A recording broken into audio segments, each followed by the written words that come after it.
Booyah!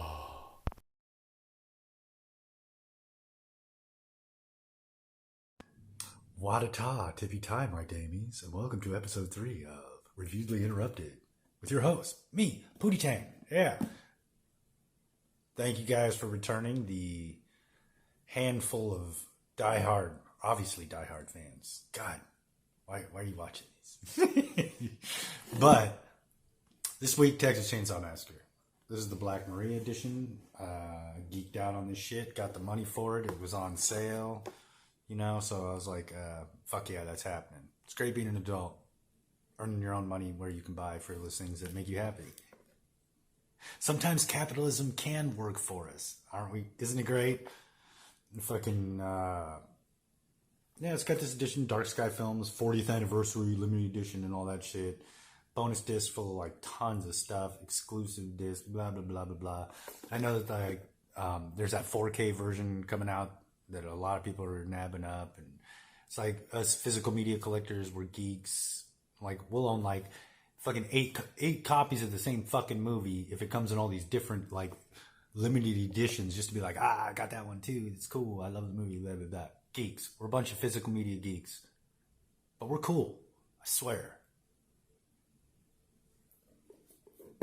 You can let us into your homes. We will not harm you. All right. But yeah, all right. So I'm going to watch Texas Chainsaw Massacre again. I've seen it a bunch of times, but, it's classic.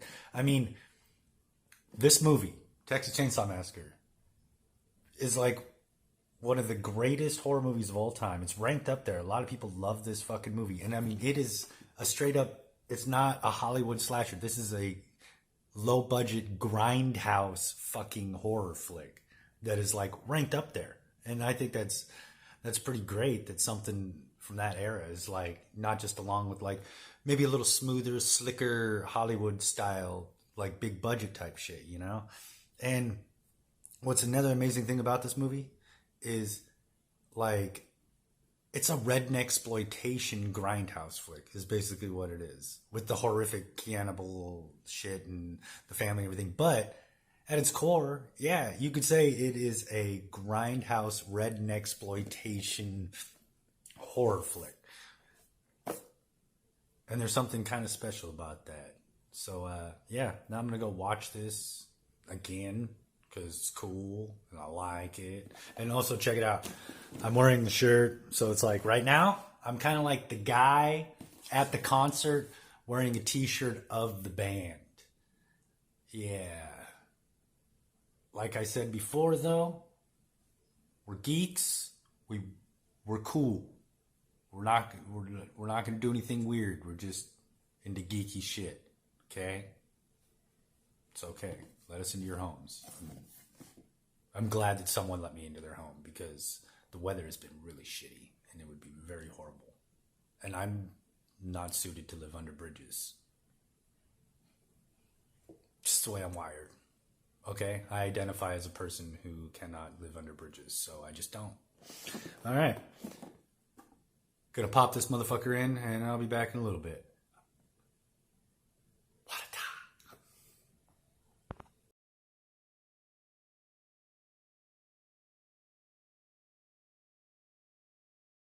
All right, motherfuckers. Such a great flick. Such a great fucking flick.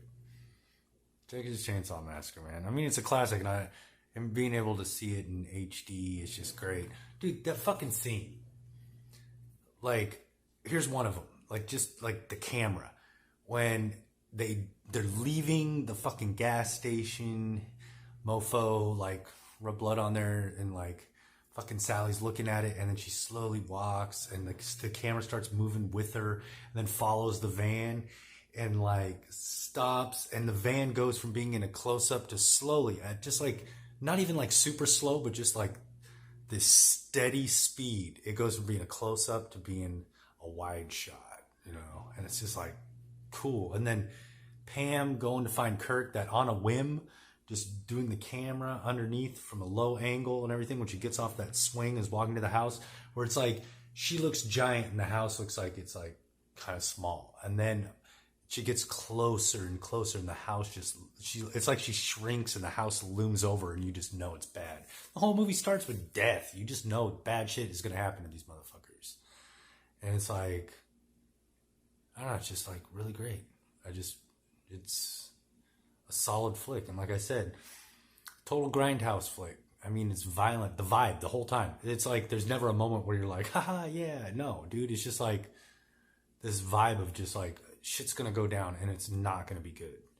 It's not gonna end happy. Even the end, she got away, sure. But I mean, she's fucking flipped. You could tell that just like, snap. Great flick. Classic, man. I mean, everybody has probably seen this movie. And if you haven't, it's like, that's weird. See, us movie geeks aren't weird, but you not seeing this movie is weird. And it's like, yeah, total fucking classic. Really love this edition too. I love being able to see it in HD.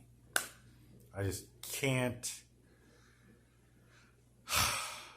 speak enough about it. I will probably write a book about it. Just a Kindle, just an ebook though. I don't have time for that publishing shit. But like, I don't know, there's just so much that could be said about it. I mean, it's just, I don't even know. It's like trying to talk about one of those movies that everybody's already talked about. So it's like kind of tough.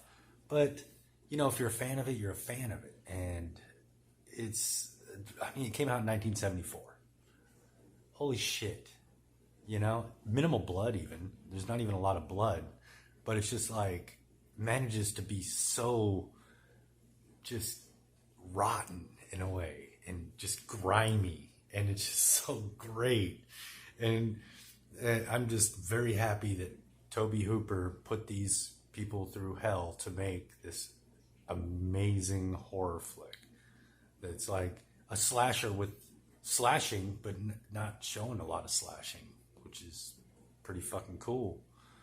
And I mean, just like you watch the documentaries, just, yeah, you know, the shit they went through, like especially the dinner scene where, you know, they had the windows blacked out and it's like 1,000 fucking degrees in there and the meat's rotting and it just stinks and it's horrible. And it actually looks like she fucking goes crazy. And just like how she's just like totally losing her mind and they're just so psychopathic that they just don't even care. It's like a joke to them that she's just fucking flipping, you know, because they're used to just doing these demented things to people and everything. And it's like, it's just a great movie. It came out of nowhere. And it's like, holy shit, you don't need a huge budget. You can be indie and amazing if you have the right direction, which obviously Tobe Hooper did and everything. So it's like really fucking cool. And I love the music. I love the goofy music. I want the soundtrack to this shit. Just bump it down the road. It's like, what the fuck? Great though. Great shit. So it's like, yeah, of course, you know, fucking 10 out of 10, 2 thumbs up for this shit because I mean, it's a classic. It's like in my top 5. I don't know, like maybe it's in your top 5, top 10. Maybe you don't fucking like it at all. You think it's trash, but yeah, it is what it is. And it is the Texas Chainsaw Massacre, 1974.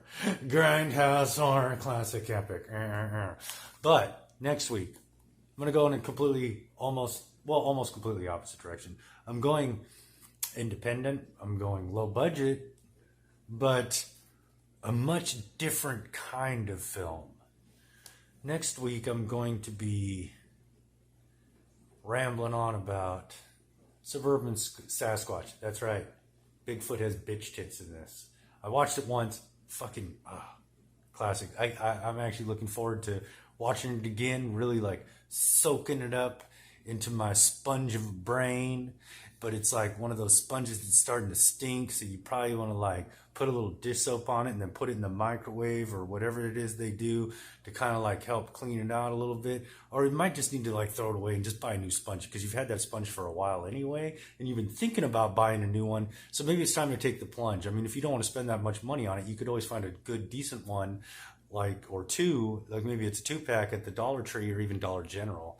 So I mean, head down to your local store and take a look because you don't want to keep those old stinky things around. Switch it out.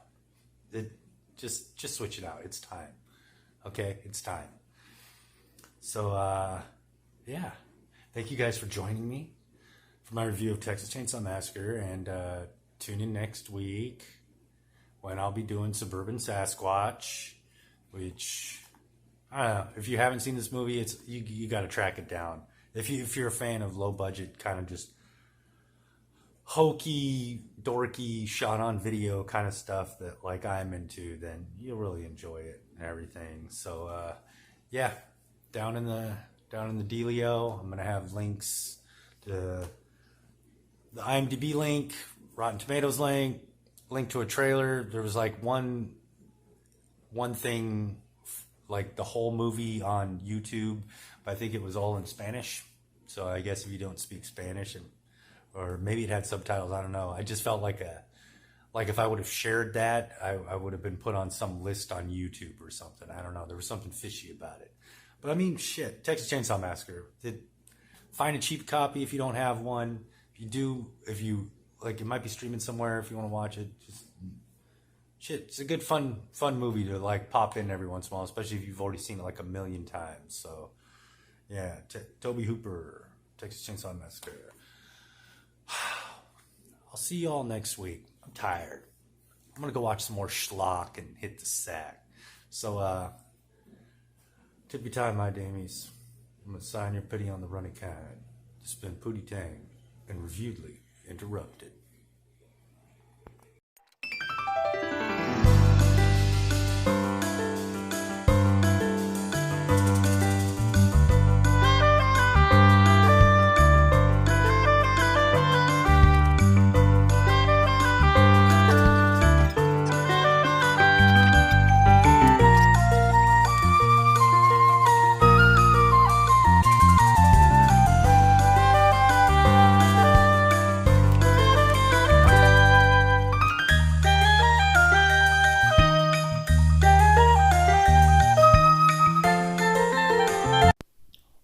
Booyah!